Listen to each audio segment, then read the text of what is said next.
Hi viewers, last ವೀಡಿಯೋದಲ್ಲಿ ನಾನು ನಿಮಗೆ ತೋರಿಸಿದ್ನಲ್ಲ, ಲೈಕ್ ತುಳಸಿ ಮರ ಮತ್ತು ಬ್ರಿಂಜಾಲ್ ಮರ ಮತ್ತು ಟೊಮ್ಯಾಟೊ ಮರ ಇದೆಲ್ಲ ನಾನು ಎಗ್ಶೆಲ್ ಹಾಕ್ಬಿಟ್ಟು ಮಾಡ್ತೀನಿ. ಎಗ್ಶೆಲ್ ಪೌಡರ್ ಮಾಡಿಬಿಟ್ಟು ಮಿಕ್ಸಿಯಲ್ಲಿ ಹಾಕ್ಬಿಟ್ಟು ಆ ಪೌಡರನ್ನು ನಾನು ತುಳಸಿ ಮರಕ್ಕೆ ಮತ್ತು ಟೊಮ್ಯಾಟೊ ಮರಕ್ಕೆ ಮತ್ತು ಬ್ರಿಂಜಾಲ್ ಮರಕ್ಕೆ ಎಲ್ಲ ಮರಕ್ಕೂ ಹಾಕ್ತೀನಿ. ಇದ್ರ ಜೊತೆಗೆ ನಾನು ಇನ್ನೊಂದೂ ಹಾಕ್ತೀನಿ. ನಿಮಗೆ ರೈಸ್ ವಾಟರ್ ಗೊತ್ತಾ? ರೈಸ್ ವಾಟರ್ ಹಾಕಿ ಅದರಲ್ಲಿ ತುಂಬ ಚೆನ್ನಾಗಿ ಬೆಳೆಯುತ್ತೆ. ಆಮೇಲೆ ಇನ್ನೊಂದು ಇಂಗ್ರೀಡಿಯೂ ಇದೆ, ಅದು ನೆಕ್ಸ್ಟು ವೀಡಿಯೋದಲ್ಲಿ ನಿಮಗೆ ನಾನು ಹೇಳ್ತೀನಿ. ಇದೆಲ್ಲನೂ ನಿಮಗೆ ಹಾಕಿದರೆ ನಿಮಗೆ ತುಂಬ ಚೆನ್ನಾಗಿ ಬರುತ್ತೆ.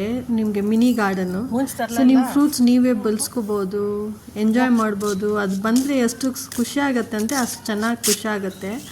ಟೊಮೆಟೊ ಮರಗಳಂದರೆ ಅಷ್ಟು ಟೊಮ್ಯಾಟೋಸ್ ಬರುತ್ತೆ. ಸೊ ಎಗ್ಶೆಲ್ ತುಂಬ ಯೂಸ್ಫುಲ್ಲು. ಅದು ನೀವು ಯೂಸ್ ಮಾಡಿ, ನಿಮಗೆ